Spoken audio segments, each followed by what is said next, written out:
What is up, everybody, and welcome back to the channel. It's been quite a while since I've recorded a video. I think we're going on like 5 weeks now. Unfortunately, I was having a ton of problems with my camera, so that thing has been sent out for a warranty replacement. It was supposed to take 2 weeks. It's been like 4 weeks now. I have no idea where that thing is, when it's coming back, and therefore I have now missed, I think, 3 if not 4 uploads, which sucks. Total bummer, but I've been trying to keep like a Tuesday and then either a Tuesday and then either a Friday or Saturday upload schedule, so 2 videos a week.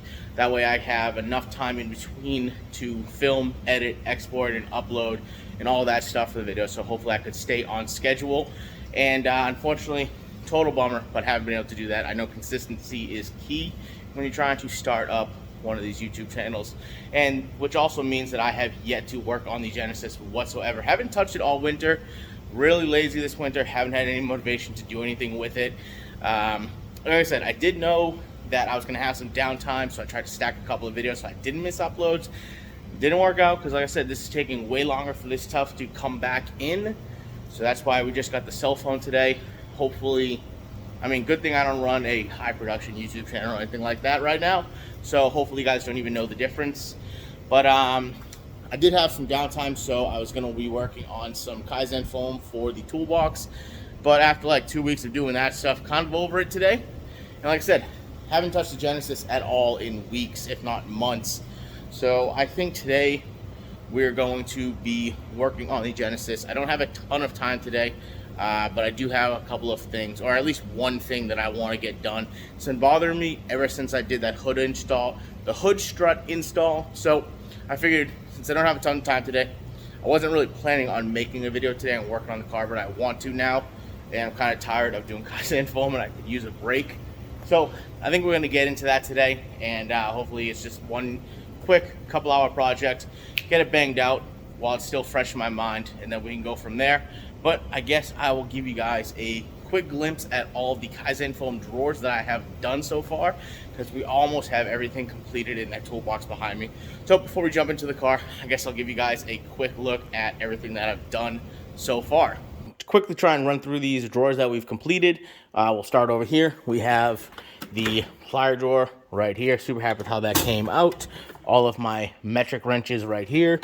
Then the next drawer is what I consider the specialty wrench drawer. So service wrenches, some open-end ratcheting wrenches, and the spanner wrenches for the suspension. And then last but not least, at the bottom of this bank, since we won't be using these too often, this is all the SAE wrenches right there. The only drawer in this bank that's done right now is the locking pliers, as well as the 2 adjustable wrenches. Super happy with how this laid out. Everything else below isn't done yet. Now, this is the last drawer I completed, which took me way longer than I wanted it to. It took me like 5.5 days, from being honest. This is all 3/8 and 1/4 inch sockets, and then ratchets and extensions at the bottom. This is all SAE. This is all metric on this side. Yeah, super happy with how it came out. Just took a long time to do. When this drawer is completed, this is going to be 1/2 inch sockets, which is what I was supposed to be working on today, right here. Like I said, just don't feel like doing it. Take care of it another day. But when that's done, it will be living right here. Moving down, we have all of the mallets and hammers. Super happy with how this came out. And then we have screwdrivers, picks, some bigger picks, and some pry bars all in this drawer. And then last but not least, the scrapers and files. And these files are actually what we're going to be using today. But that was just a quick little rundown. Everything that we have so far. Going to be doing a full toolbox tour once that is done. So stay tuned for that. But yeah, let's get on to what we're going to be doing today. Moving right along to what we're going to be doing today, and that is underneath the hood of the Genesis. So when I was doing the hood strut install, which nice little demonstration right there, one-handed lift, no hood prop fumbling around. But when I was doing the hood strut install, if you haven't seen that video, go check it out after this. But these strut towers were just glaring me in the face, and I haven't been able to stop thinking about them ever since. As you can see, had this car at a shop back in April of 2015, so pretty much almost exactly 7 years from now, and we're having some problems with some clearance, with some camber plates, and blah, blah, blah. I'll get into that later on in the video, maybe, but they had to clearance this out for what we used to have, and they just did a terrible job. It looks like a 3-year-old did it. It's been there for like 7 years. I just kind of forgot about it, but like I said, when I was working on the hood struts, those were right in my face. They've been bothering me ever since. So today's plan, we're going to take these things out, take this whole strut bar out, take these things off, and try and clean them up and make them look pretty. And then hopefully down the road, maybe later this summer or something, we can get these things repowder coated so that they're all black and fresh. But like I said, don't have a ton of time today, so I want to get this thing unbolted. Don't want to do too much talking right now. I am going to take the workbench and wheel it over here so that way we can take advantage of the light over here. Because like I said, if you didn't see the video where we rented out this new section over here, that area is super dark. I know it doesn't look dark on camera, but it is in person. So I'm going to wheel the workbench over here, get this thing unbolted, and we'll go from there. So let's get started. Alright guys, going to try something different with this video and do a voiceover during the time lapse instead of hitting you guys with a bunch of music playing in the background. This way I can explain what I'm doing and why I'm doing it that way as I'm actually doing it. So as you can see, unbolting the strut bar is super straightforward. It's just 3 bolts through each of the strut towers and 2 bolts holding the crossbar on. Once those are all off, it comes right out, no problem. Now moving on to filing down the material, as you can see I started out with a hand file to get the metal that was mounted up on the top flat surface smoothed out. I didn't want to hit this area with the Dremel and potentially take off too much material and ruin the top flat surface that you see here. Now that portion is taken care of, it's time to bring out the Dremel to start smoothing out the inside portion. To start out, I'm using a 180 grit sanding wheel to try and sand down the material quickly. I only have the Dremel spinning at 10,000 RPMs to try and prevent sanding too far into the metal, instead of just sending it full rip at 35,000 RPMs. Luckily, this piece is aluminum, so it sands out pretty easily. Now that area is smoothed out with 180 grit on the Dremel in the general shape I wanted, it was time to bring the hand file back out to deburr the top edges and do a little more hand shaping with this half round file.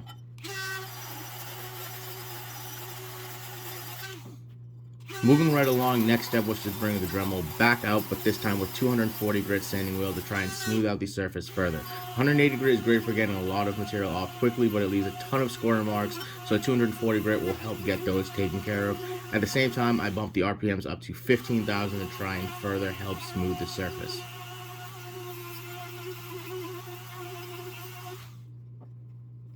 As you can see here, I decided I was going to sand off the finish on the entire inside of the ring. I did this that way instead of just having one section that was silver and not black like the rest of it. The entire inside section was silver. Try and make it look like it was supposed to be that way. Alrighty guys, so we're going to take a quick look at these things before we start putting it on the crossbar and back in the car over there. But yeah, things came out pretty good. They're not jagged.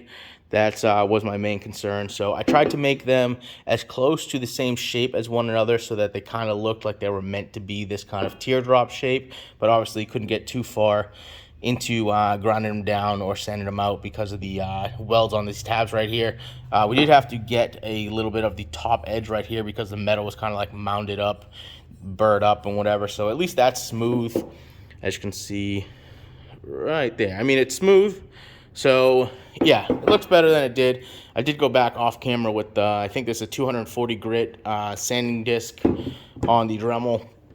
Took all of the finish off, but I did most of that off camera just because I didn't want to kill you guys with time lapses and stuff. So the whole inside ring on both of them is silver. So at least, I mean, it kind of looks like it's meant to be. I mean, aside from the little bit of silver that's at the top. But like I said, I wasn't gonna like try and sand these things down and repaint them because whatever finish is on there is pretty durable. I mean, it took quite a few passes to get this stuff smoothed out on this with the Dremel bit. So like I said, that's good enough for now. At least it's not jagged and janky looking. At least it's smooth. It looks like it was kind of supposed to be that shape. So I'm much happier with this at the end of the day, and that's really all that matters. And then to be honest with you, like if you stand back and you look at the car, I mean, obviously it's not aired out and stuff. It's actually aired way up right now.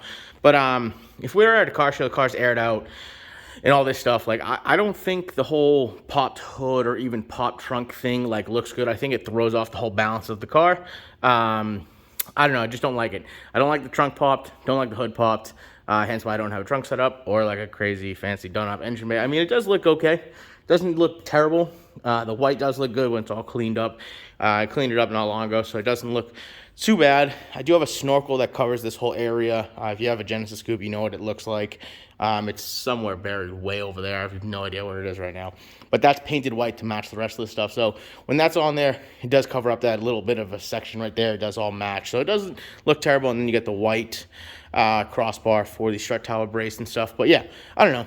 I just don't like this whole look. I mean, I have a carbon fiber hood and a carbon fiber trunk, so if they're popped up like this is and you coming over here, not only is it ruining the whole like aesthetic of the car and the setting and all this stuff and the balance of it, now you just totally aren't focusing or noticing the fact that I got carbon hood and carbon trunk, which those are some of my favorite parts in the car. So yeah, that's why engine bay trunk setup is not really anything that I focus on too much. But like I said, these things were just kind of killing me looking at them. So yeah, but like I keep saying, don't want to kill you guys on talking and stuff, but maybe that's just a little bit of insight on why I did this and kind of stopped here. One day eventually I will get these repowder coated and get this thing repowder coated, and then probably get like a couple of like the metal parts powder coated in here as well.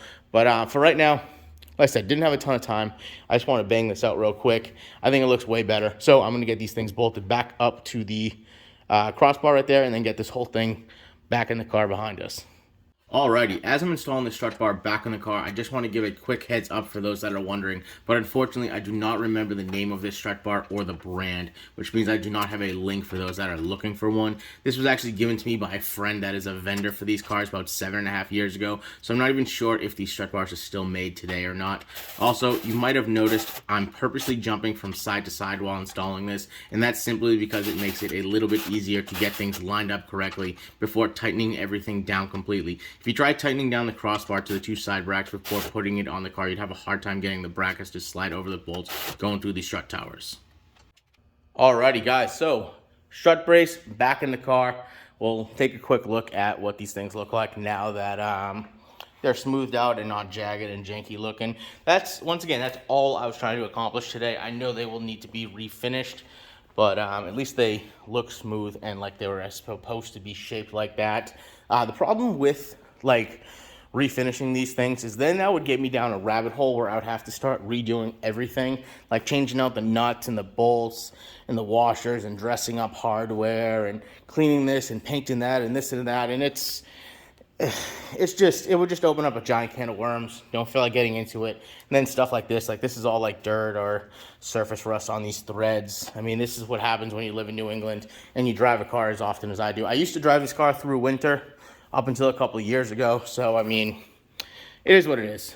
If somebody wants to complain about stuff like that on a car like this, especially one that gets driven as much as I do drive this car, if I didn't drive it and stuff like this didn't get dirty or lived in a garage for the entire year, not just during the winter months, which has only really been a thing for this winter and the last winter.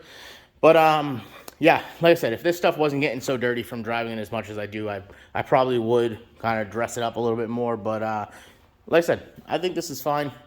I keep mentioning, I don't like the hood popped at a car show anyway. I think it throws off the balance of the overall look of the car while being displayed at the showcase. Stuff like that. But I'm not going to keep talking here because, like I said, I'm running out of time. I didn't have a ton of time today, and I need to get out of here. So hopefully you guys enjoyed that, just kind of like one quick day-long project. I know it wasn't anything special, but it's been a while since I recorded a video. I wanted to get something recorded today and just kind of do one quick project. So yeah, Genesis is done. That thing, one project is done. So I guess we're going to end the video here because I got to get going. So peace out, and I'll catch you on the next one.